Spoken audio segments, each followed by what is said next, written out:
ధ్యానం అయితే అందరం చేద్దాం సార్, ప్రతి ఒక్కరం చేయాల్సిందే. దీనివల్ల చాలా ఉపయోగాలు ఉన్నాయి. మీకు సెల్ఫ్గా ఒకరికి ఎవరైతే మీకు ఎక్స్పీరియన్స్ అయితేనే నమ్మండి. సార్ కూడా మా గురువుగారు కూడా అని చెప్పిండు, సైంటిఫిక్ టెంపర్మెంట్ ఉండాలని చెప్పి ఉన్నారు సార్.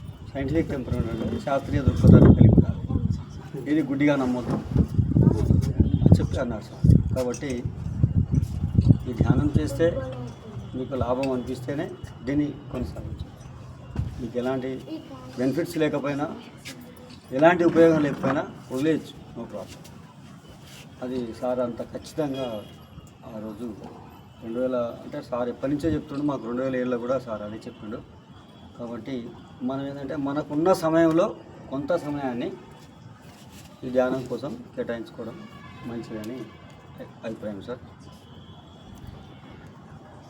అలాగే సార్, ఇప్పుడు మనం సేవ అనేది ఒకటి ఉంటుంది సార్. సర్వీస్ అంటే మనకు అందరికీ తెలుసు. సేవ అంటే మనం సాటి మనిషికి కావచ్చు, సాటి జీవికి కావచ్చు. అంటే సేవ ద్వారానే మనం అత్యున్నత స్థితికి చేరుకోవచ్చు. అట్లా మనం ఆత్మస్థితిలో కూడా ఉండవచ్చు.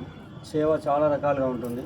ఫిజికల్గా ఉంటుంది, భౌతికమైన సేవ, ఆధ్యాత్మిక సేవ ఉంటుంది. భౌతికమైన సేవ అంటే మనం రకరకాలు చేస్తూ ఉంటాం, ఏదైనా చేస్తాం. భౌతికమైనటువంటి సేవలో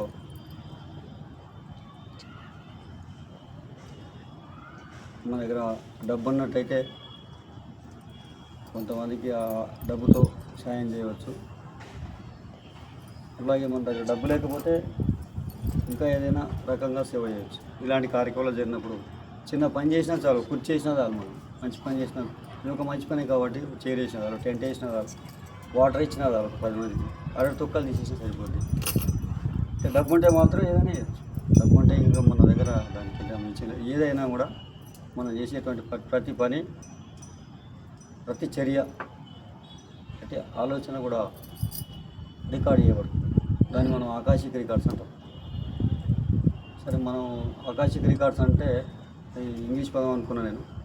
తర్వాత మళ్ళీ మన హిందూ పురాణంలో కూడా ఉంది, చిత్రగుప్తుడు లెక్కలు రాస్తాడని మనకి సినిమాలో చూస్తాం కదా. అట్లాగే మన ఆలోచన కానీ, మన యాక్షన్ కానీ ప్రతి ఒక్కటి ఖచ్చితంగా అది రికార్డ్ చేయబడుతుంది. సో మరి ఆ విషయం మనకు తెలిసిన తర్వాత, ఆ జ్ఞానం మనకు ఉన్నట్టయితే ఏది చేయాలి, ఏ పని మనం చేయాలి, ఏ కర్మలు చేయాలి, ఎలాంటి ఆలోచన చేయాలనేది మనకు ఒక అవగాహన వస్తుంది. ఆ ప్రకారంగా మనం ముందుకు వెళ్ళే అవకాశం ఉంటుంది. Okay sir, thank you sir.